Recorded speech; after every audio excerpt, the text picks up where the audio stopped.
Hormuz প্রণালীর এই গেটের চাবি আমার কাছে, তুমি এই যে অবরোধ হওয়ার যাই করো, এটা বিশ্ববাসীকে বুঝাইতে সক্ষম হয়েছে ইরান। আজকে ভারতের জাহাজে গুলি করার মাধ্যমে ওয়েল ট্যাঙ্কারে এটা আরো স্পষ্ট হলো, এবং সেটা কোনোভাবেই আমেরিকা সেটা প্রতিহত করতে পারে নাই। যে সেই আমেরিকার সমর্থন নিয়েই ভারত তেল কিনছে রাশিয়ার মাধ্যমে, ইরাকের তেল বা যেভাবে তারা নিচ্ছে, কিন্তু সেখানেও তারা বৃদ্ধাঙ্গুল দেখিয়ে দিল ইরান যে এগুলো আমরা মানি না। এবং সেখানে আমেরিকাও সেই জাহাজকে, তেলের ট্যাঙ্কারকে পার করে দেওয়ার ক্ষেত্রে তার কোনো ক্ষমতা বা আধিপত্য হরমুজ প্রণালীতে দেখাইতে পারে নাই। একটি হাজার হাজার হাজার বছরের পুরনো একটি রাষ্ট্র জাতি, তাদেরকে যে এত সহজে হারানো যায় না, এটা একটা তাদের রাজনৈতিক কৌশলের ব্যর্থতা পশ্চিমাদের, বিশেষ করে আমেরিকা এবং ইসরায়েলের। তো পরবর্তীতে দেখা গেছে যে তাদের সেকেন্ড থার্ড প্রশাসন দাঁড়িয়ে গেছে, নেতৃত্ব আবার তাদের ব্যাকআপ তৈরি করে ফেলছে, এবং একই সাথে তারা আমেরিকা এবং ইসরায়েলের সেই উদ্দেশ্য, একটা ছিল শাসন পরিবর্তনে, সেখানে তারা আবার সফলতা দেখিয়েছে। দুই, আরেকটা উদ্দেশ্য ছিল আমেরিকার, যে ইরানের যে ইউরেনিয়াম সমৃদ্ধকরণ কিংবা পারমাণবিক অস্ত্র তৈরির যে তাদের চেষ্টা, সেটা ধ্বংস করা। একই সাথে তাদের এই ক্ষেপণাস্ত্র, এই যে পদ্ধতি বা ক্ষেপণাস্ত্র উদ্ভাবনের, এখানেও একটা বড় ধরনের আঘাত এনে এটা বন্ধ করা। এই দুইটা শক্তি যদি ইরানকে ধ্বংস করা যায়, তাহলে তাদেরকে পরাভূত করে সেখানে যেসব সম্পদ রয়েছে সেটা তারা কুক্ষিগত করতে পারবে হরমুজ প্রণালী সহ। এটাই ছিল, এই দুইটাই উদ্দেশ্য ছিল মেইন। পরবর্তীতে দেখা গেল যে সেই পরেরটাও তারা ব্যর্থ হয়েছে, অর্থাৎ তারা সেই ইউরেনিয়াম সমৃদ্ধ করা কিংবা তাদের যে ক্ষেপণাস্ত্রের সেই স্টক এবং যেখানে মূল তাদের ভান্ডার, সেই জায়গা পর্যন্ত আমেরিকা পৌঁছতে পারে নাই। বরং ইরান, যেটা আমরা শুনেছি তলে তলে, চায়নার সহযোগিতা নিয়ে তাদের টেকনোলজি ইউজ করে আমেরিকার যে সব ঘাঁটিগুলো ছিল মধ্যপ্রাচ্যে, সবগুলাই নিখুঁতভাবে তারা হামলা করতে সক্ষম হয়েছে ইরান। একই সাথে আমেরিকার অনেক হামলা তারা প্রতিহত করেছে, তাদের অনেকগুলো বিমান ধ্বংস করেছে, এবং ইসরায়েলের আপনার আয়রন ডোম ফাঁকি দিয়ে এয়ার ডিফেন্সকে উপেক্ষা করে তারা সেখানেও হামলা করতে সক্ষম হয়েছে। যার ফলে বাই দিস টাইম আমরা এখানে তাদের অনেকটা পরাজয়ের মধ্যেই আমাদের এই দক্ষিণ এশিয়ার ভিতরে আমরা একটা ভালো এবার দেখলাম যে বিশ্বের এরকম একটা অলিখিত আনঅফিসিয়াল বিশ্বযুদ্ধ কে থামিয়ে দেওয়ার জন্য পাকিস্তানের একটি প্রশংসনীয় উদ্যোগ আমাদের চোখে পড়লো। সেখানকার প্রধানমন্ত্রী এবং ফিল্ড মার্শাল ওয়াসিম মুনির দুইজনার মানে প্রচেষ্টা দেখলাম যে অনেকটাই তারা সফলতার দ্বার প্রান্তে তারা পৌঁছলো। তারা একই সাথে সেই যুদ্ধ বিরতিতে তারা মানে সার্থক হলো, এবং তাদের সেই প্রচেষ্টা এখনো অব্যাহত আছে। আসলে এমন যে শর্ত, এমন কিছু শর্ত দিয়েছে দুই দেশই, এই শর্তগুলো মানলে আসলে যুদ্ধে কোনো না কোনো একটা দেশকে পরাজয় মেনে নিতে হয়, বা উভয় দেশকেই পরাজয় মেনে নিতে হয়। অথচ এরা পরাশক্তি হিসেবে কেউ এটা মানতে চায় না। ট্রাম্পের সুর বা এক এক দিন এক এক ধরনের বক্তব্য, এটা আমরা সবাই দেখতেছি।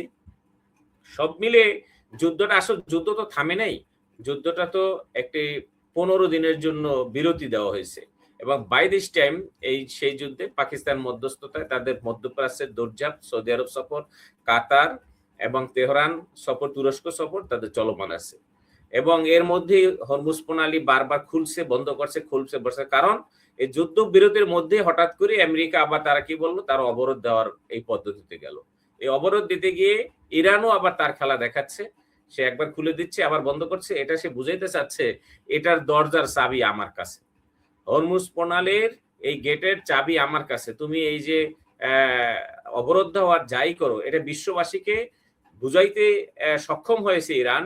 আজকে ভারতের জাহাজে গুলি করার মাধ্যমে ওয়েল ট্যাঙ্কারে এটা আরো স্পষ্ট হলো, এবং সেটা কোনোভাবেই আমেরিকা সেটা প্রতিহত করতে পারে নাই। যে সেই আমেরিকার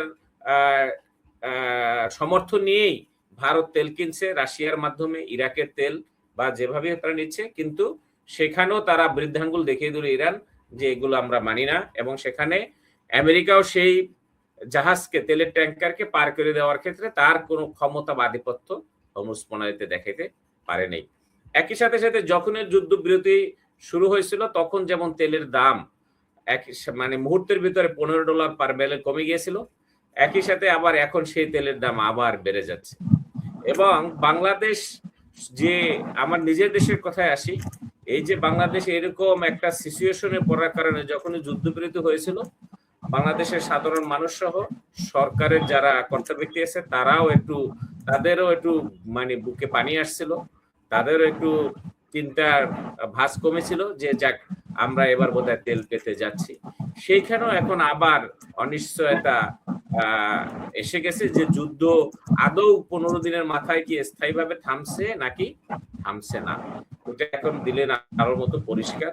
এবং সেই ক্ষেত্রে আন্তর্জাতিক যে অবস্থায় আজকেও দেখলাম জামাতের আমির বা বিরোধী দলের যিনি প্রধান আছেন, বিরোধী দলীয় নেতা, তিনি ফিল্ড পর্যায়ে পেট্রোল পাম্পগুলো ভিজিট করে সেখানেও তিনি কিন্তু একটা কথা স্পষ্ট বললেন যে আসলে এই যে তেলের সংকট এটা জাতীয় সংকট না, এটা বৈশ্বিক সংকট, এটা সারা বিশ্বের সমস্যা। শুধু এতটুকুই তিনি অপরাধ হিসেবে সেখানে ফাইন্ড আউট করলেন যে মন্ত্রীরা শুধুমাত্র যদি তাদের একটু কথাবার্তা যদি এভাবে মানে লুকোচুরি না থাকতো, খোলামেলা কথা বলতো, তাহলেই বরং প্রশ্নর আরো নতুন করে সৃষ্টি না হয়, বরং জনগণ এ দেশের মানুষ যে কোনো প্রতিকূল পরিস্থিতির মধ্যে বসবাস করতে অভ্যস্ত। আমরা গত 54 বছরে এর মধ্যে আমাদের জীবনে অনেক কিছুই ঘটে গেছে, চড়াই উত্তরায় দ্রব্যমূল্যের ঊর্ধ্বগতি নিম্নগতি, এবং বিশেষ করে আমাদের রিজার্ভের এক এক সময় প্রায় শূন্যের কাছাকাছি যাওয়া, ভালো অবস্থা যাওয়া। সুতরাং এখানে এত বারবার এই কথা বলায় কোনো লাভ হচ্ছে না যে আমাদের তেলের কোনো সংকট নেই, তেলের কোনো অভাব নেই। তো বরং এইটা না বলে এই জাতীয় সমস্যাটাকে জাতীয়ভাবে ঐক্যবদ্ধভাবেই এটা মোকাবেলা করার পদক্ষেপ নিলেই নাসির ভাই, আমি একটা বিষয় একটু বলি যে এখানে সংসদেও মন্ত্রী বলেছেন কোনো সংকট নেই, আবার জ্বালানি প্রতিমন্ত্রী গতকালকেও বলেছেন যেই মজুদ রয়েছে আগামী 2 মাস পর্যন্ত বাংলাদেশ চলতে পারবেন। নৌমন্ত্রী আজকে বলেছেন কোনো সংকট নেই, তবে কৃত্রিম ভাবে সংকট তৈরি করার চেষ্টা চলছে, একটা মত চেষ্টা করতেছে। আসলে তেলের সংকট নিয়ে কি সরকার অনেকটাই দুয়াশা সৃষ্টি করছেন, বা জনগণকে কি দুয়াশায় রাখার কোনো চেষ্টা করছেন? আদতে কতটুকু সংকট রয়েছে? দেখেন, বর্তমান যুগ হলো ডিজিটাল যুগ। এখন মানুষের পকেটে পকেটে মিডিয়া, তেল কিনতে গিয়ে লাইভ প্রচার করছে, মেইন স্ট্রিম মিডিয়া ছাড়াও এখন অনেক মিডিয়া আছে। এগুলো আগে এক সময় বললে 20-25 বছর আগে বললে তখন এটার একটা মানা যেত। এখন যেখানে টিভি খুললে প্রথমেই টানা 10-15 মিনিট এই তেল নিয়ে রিপোর্ট করা হয়। জ্বালানি প্রতিমন্ত্রীর বক্তব্য আমি সঠিকই ধরি নেই যে উনি বলছেন যে বাংলাদেশের ইতিহাসে সর্বোচ্চ মজুদ বর্তমানে। মানে তাই যদি হয় তাহলে এই একজন তেলের ক্রেতা 11-12 ঘন্টা লাইনে দাঁড়িয়ে থেকে এই গরমের ভিতর তীব্র তাপদাহের মধ্যে তাহলে ওখানে তেলে লাইনে দাঁড়াচ্ছে, এটা কি মানে একটা হাস্যকর ব্যাপার হলো না? এর কি জনগণ তামাশা করছে ওই তেলের সংকট না থাকার পরও লাইনে গিয়ে, নাকি মন্ত্রী জনগণের সাথে তামাশা করছে? এটা হলো আমার প্রশ্ন। কারণ হলো যে আজকে 1-1.5 মাস ধরে, এটা তো একদিন হঠাৎ করে হয় নাই, আজকে যুদ্ধ লাগার পর থেকেই এই ক্রাইসিস। শুরুতেই সরকার ভুল করেছে, আমার স্পষ্ট মনে আছে যুদ্ধ লাগার পরে তখনও মানুষ এই লাইন দাঁড়ায় নাই। হঠাৎ করে দেখলাম সরকারের পেট্রো বাংলা থেকে একটা রিপোর্ট দিল যে বাংলাদেশে তেলের স্টক আছে 14 দিনের। আমি সেদিনই বলছি যে এই রিপোর্টটা দেওয়াই একটা ক্রাইসিস তৈরি আরো মানে বাড়বে, কারণ এখন মানুষকে জানিয়ে দেওয়া হলো আর 14 দিনের তেল আছে, সুতরাং তোমরা তাড়াতাড়ি যে লাইনে দাঁড়াও। এটা তো সরকারের ভিতর থেকে এই তথ্যটা দেওয়া হয়েছে, তার এই যে মন্ত্রণালয় থেকে। তাহলে এরপরে তো শুরু হলো, এই শুরু তো হয়েছে আর শেষ হচ্ছে না। একসময় ঢাকার ভিতরে ছিল, এখন বাংলাদেশের 64 জেলায় একই চিত্র।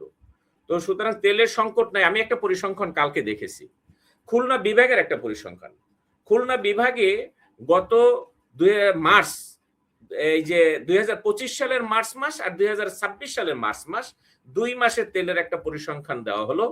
সেখানে দেখা গেল যে 2025 সালের মার্চ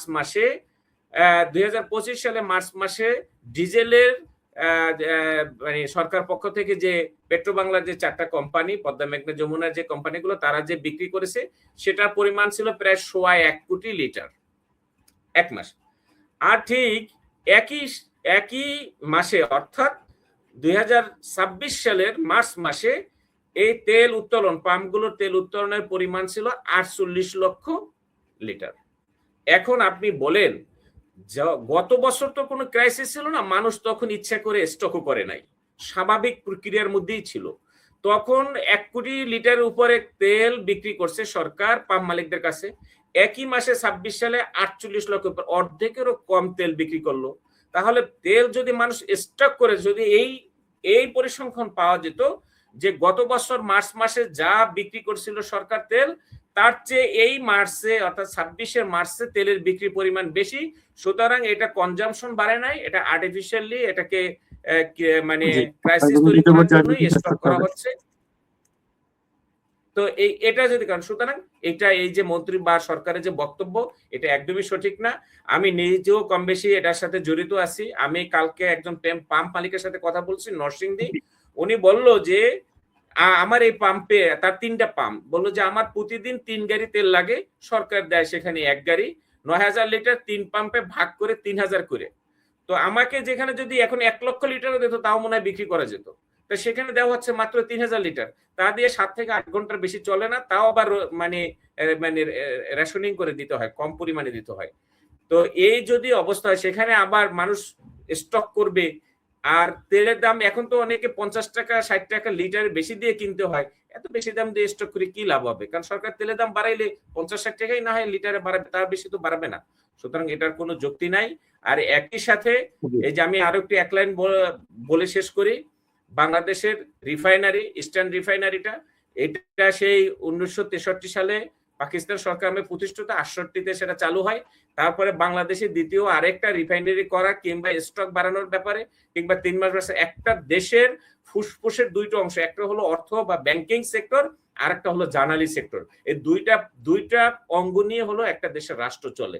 তো জ্বালানি সেক্টরে সরকারের ব্যাংকিং সেক্টরের মতনই, যেমন ব্যাংকিং সেক্টর যেমন ঝাঁঝরা হয়ে গেছে, ওর বাক্সে যেমন, ওর ক্যাশ বাক্সে যেমন, সিন্ধুকে যেমন টাকা নাই, ঠিক একই অবস্থা তেলের সেক্টরও দেখতেছি এখন, এটাও একটা ফাঁকা। এখানেও সরকারের কোনো দীর্ঘমেয়াদী কিংবা মানে স্থায়ী কোনো ভালো কোনো পদক্ষেপ বা গাইডলাইন নীতিমালা সরকারের ছিল না, এখনো নাই, ভবিষ্যতের জন্য সরকারের ভেতরে একটা, আমরা শুনেছি ক্যাবিনেটে একটা নাকি একটা সাব কমিটি করা হচ্ছে। আমরা এখনো খুব একটা আমরা নিউজে দেখি নাই সেই সাব কমিটি কয়টা মিটিং করেছে কিংবা এটার জন্য কি পদক্ষেপ তারা নিয়েছে, এরকম ভিজিবল কিছু চোখে পড়ে নাই। সুতরাং ভবিষ্যতের যে এই ক্রাইসিস সহসা যাচ্ছে না, বরং ভবিষ্যতে এই ক্রাইসিস মোকাবেলা করার জন্য সরকার পক্ষ থেকে যে ধরনের পদক্ষেপ নেওয়া উচিত বলে আমরা মনে করছি, সেগুলো না নিয়ে বরং মানুষকে ওই জুলাই কিংবা এই গণভোট কিংবা সংস্কার কিংবা সংবিধানে বিভিন্ন ধারার ভিতরে গোলকধাঁধায় ফেলে রেখে ওইদিকে ব্যস্ত রাখার চেষ্টা করা হচ্ছে, যেটা এই ধরনের চেষ্টা কোনো সফলতা আসবে না,